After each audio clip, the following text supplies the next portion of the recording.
Hello welcome to Sakshi family. పెళ్లి ఏ అమ్మాయికైనా తన కలల్ని కనడమే మర్చిపోయేలా బాధ్యతలతో ఉక్కిరిబిక్కిరి చేస్తోంది. ఇంట్లో వాళ్ళ మద్దతుంటే తనను తాను ప్రూవ్ చేసుకునేలా ఎదుగుతుంది, లేదంటే వంటింటికే పరిమితం అవ్వాల్సి వస్తుంది. కానీ అలాంటి మూస పద్ధతులన్నిటినీ బద్దలు కొట్టుకుంటూ దూసుకొచ్చింది ఈ మహిళ. ఓ పక్క పేదరికం, మరోవైపు ఇంటి బాధ్యతలు. అయినా తన కలలు కళ్ళలుగా మారనివ్వలేదు. అనుకున్నది సాధించడం కోసం గుక్క పెట్టి ఏడిపించేలా చేస్తున్న కష్టాలన్నిటినీ ధైర్యంగా ఎదుర్కొని గృహిణీలు కూడా ఉన్నతాధికారులు కాగలరని చాటి చెప్పింది.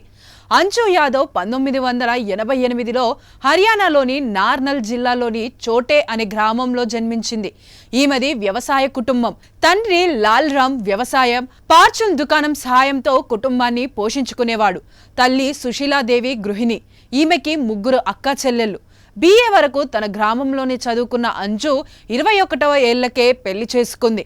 22 ఏళ్లకే తల్లి ముకుల్ దీప్ అనే మగబిడ్డకు జన్మనిచ్చింది. అయినా సరే తన డ్రీమ్ ఆగిపోకూడదనుకుంది.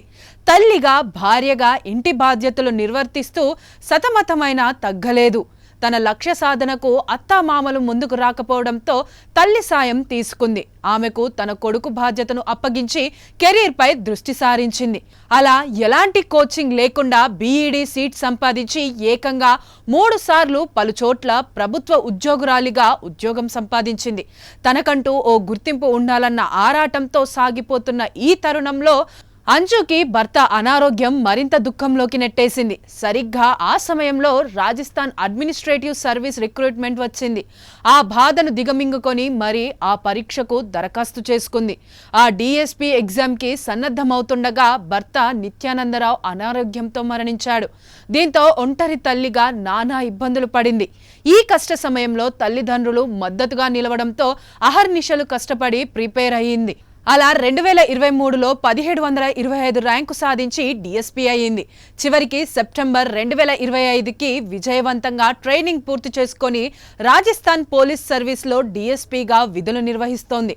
ఓ మారుమూల గ్రామంలో పుట్టి పెళ్లైన తర్వాత కూడా అంజు కలలు కనడం ఆపలేదు. ఎన్ని రకాలుగా ఆటంకులు ఎదురైనా, తనను అణిచివేసేలా ఇబ్బందులు వచ్చి పడినా వెనకడుగు వేయలేదు. ఏదో ఒకనాటికి తను అనుకున్న గుర్తింపు సాధించగలుగుతానన్న నమ్మకంతో ముందుకు సాగింది. సుదీర్ఘ పోరాటం అనంతరం చివరకు తన కలను సాకారం చేసుకుంది. కష్టపడే తత్వం ఉంటే కల ఎప్పటికైనా నెరవేరి తీరుతుంది అనేందుకు ఉదాహరణగా నిలిచింది. దట్ ఈజ్ అంజు యాదవ్ అని అనిపించుకుంది. ఎప్పుడైనా ఎక్కడైనా మీ చేతిలోనే వార్తా ప్రపంచం. మీ మొబైల్లో, మీ కంప్యూటర్లో, మీ టీవీలో. సాక్షి టీవీ డిజిటల్ ప్రసారాల కోసం లాగిన్ అవ్వండి www.youtube.com/సాక్షి టీవీ. సబ్స్క్రైబ్ సాక్షి టీవీ యూట్యూబ్ ఛానల్.